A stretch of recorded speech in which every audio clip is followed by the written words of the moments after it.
What's up, YouTube? ¿Qué lo que? My name is Christian Ramos, and I'm the one, the only, the Curl Poppy.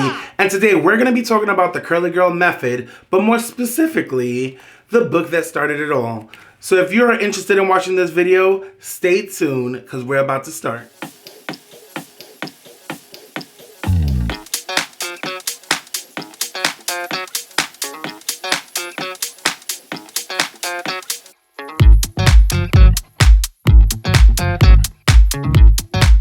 You are now watching The Curl Poppy. Alright, for those who don't know what the Curly Girl method is, it is 2021, and I feel like everybody at this point knows a little bit about the Curly Girl method. But for those who are starting off on their curly hair journey, this is going to be a review on the book that started it off. So this is the Curly Girl Handbook, which was created by Lorraine Messy, who is the creator of Diva Curl, which we're not going to talk about Diva Curl because that's a whole nother controversy all on its own. The Curly Girl method is basically a philosophy of how you should be doing your hair, what to use with your hair, what not to use with your hair, and how to manage and style your hair better. When I first started my curly hair journey, I didn't know too much about curly hair. Curly hair in Latino households was not something that was promoted because the beauty standard was for you to have long, straight hair. That being said, I had to educate myself and learn how to manage my beautiful flourishing curls. And we found this book and it taught us a lot. I know a lot of y'all probably like, why is he talking in third person? But I'm crazy, so don't judge me. So before we go over specific chapters in the book, I do want to go over some things that I personally learned that made me more informed and educated on hair itself. Like how the cuticle is similar to a pine cone where your hair shaft is open up or closed in, and that makes it either smoother, rougher, and needs more moisture or less moisture. What you put into your body affects the health of your hair. Did you guys know that hair is 97% protein, and by you eating more protein, that is what allows your hair to grow and flourish and be super healthy? I didn't know that until I read the book. And I think the most important for those who are trying to grow out their hair, something that I learned and wasn't really familiar with, was the amount of hair you lose per day, which is about 100 strands, and the retention of your hair growth time, which is about 5 years. All right, now we're gonna get into the meat and the bones of the book, which first off, one of my favorite things is that this categorizes hair typing in a different way than what we're used to. You know, usually it's from type 1 to type 4, and then in between there's A, B, C.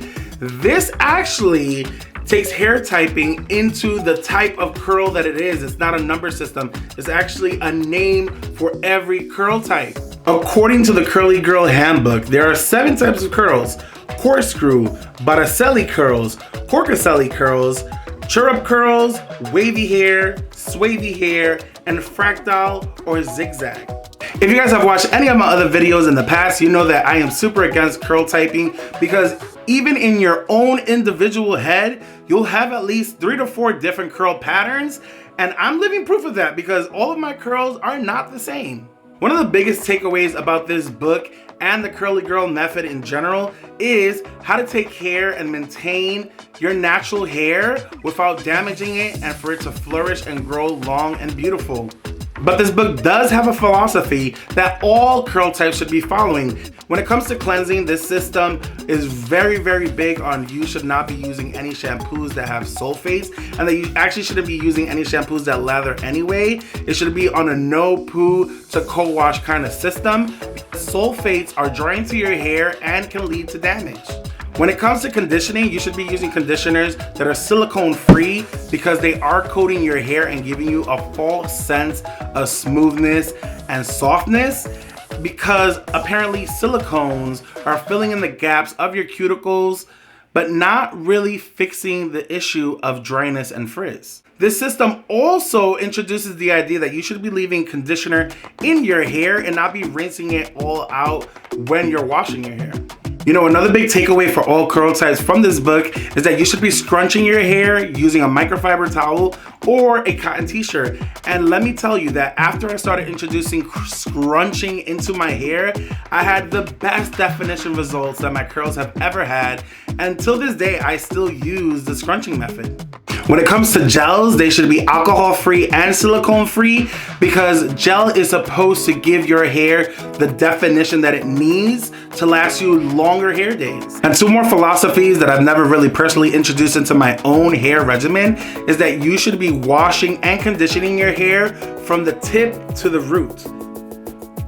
All right, after gaining some knowledge of reading throughout the book, you do get into specific curl type methods that you should be washing your hair and how to take care of it and how to manage it. But I do want to talk about specific chapters in the book, starting with chapter number 6, which is for Afro and multicultural hair. And I want to talk about this chapter specifically because this book was originally released in 2010, and in 2010 there wasn't a lot of information on how to take care of Afro and multicultural hair, and the fact that they would put an entire chapter, which is lengthier than the other curl types, shows that this book is for everyone, and the main goal is to make sure that every single curl type is educated on how to take care of their hair, how to manage their hair, and how to eventually just have healthy longevity with their natural hair. The biggest takeaway of this chapter though is that you shouldn't be using extensions or braids as protective styles for your hair. And I know that's super controversial because a lot of people use extensions and braids as protective styles, but this book is very, very, very adamant that you should not be using extensions or putting your hair in braids, because extensions and braids tug on your hair and can have your hairline recede, which leads to breakage, and you can never grow your edges back.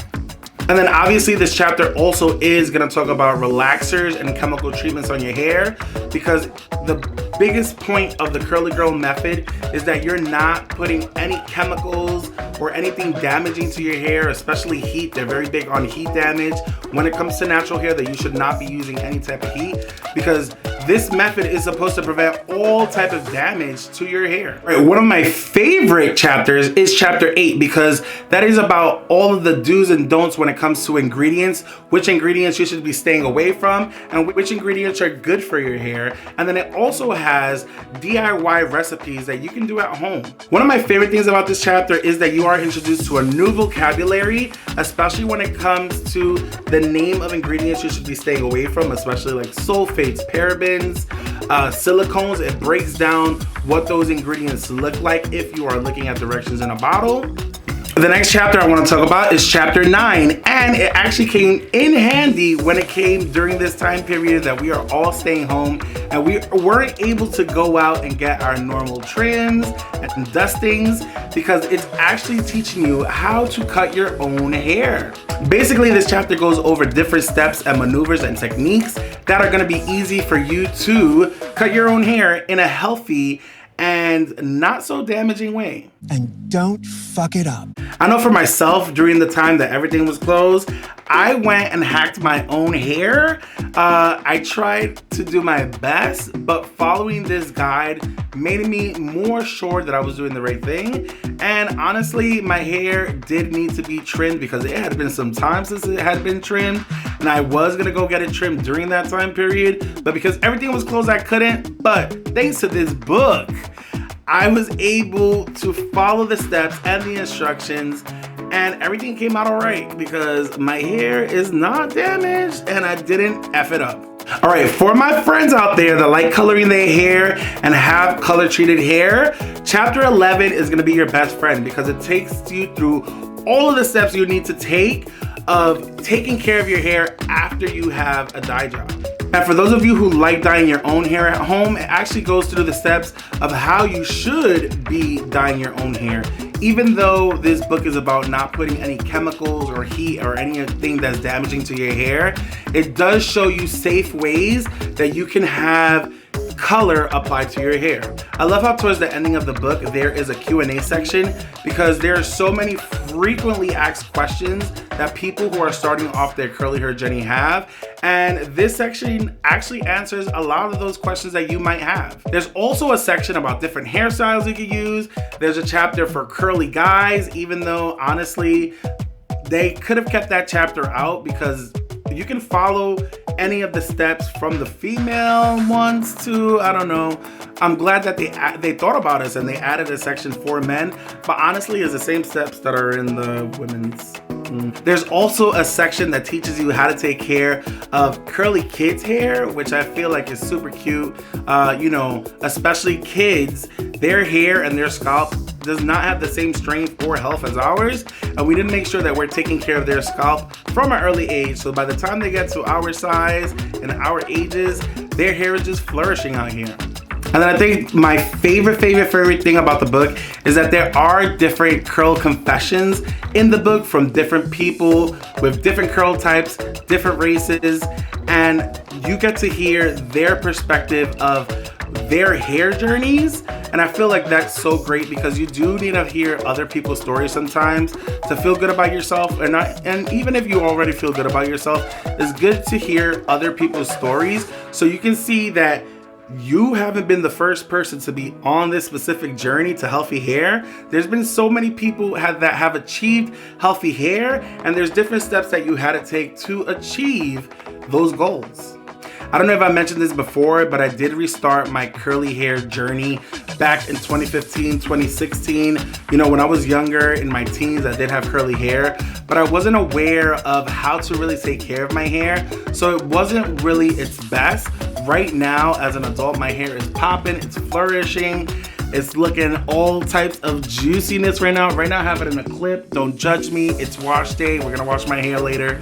But I'm very grateful that I was able to find this book and learn on how to take care of my hair, because I'm gonna tell you something. I did learn a lot about this book, and eventually I even gave this book to lend out to people so that they can learn about how to healthfully take care of their hair themselves too. Is healthfully a word? I don't know. We just made it up. Stop the motherfucking music.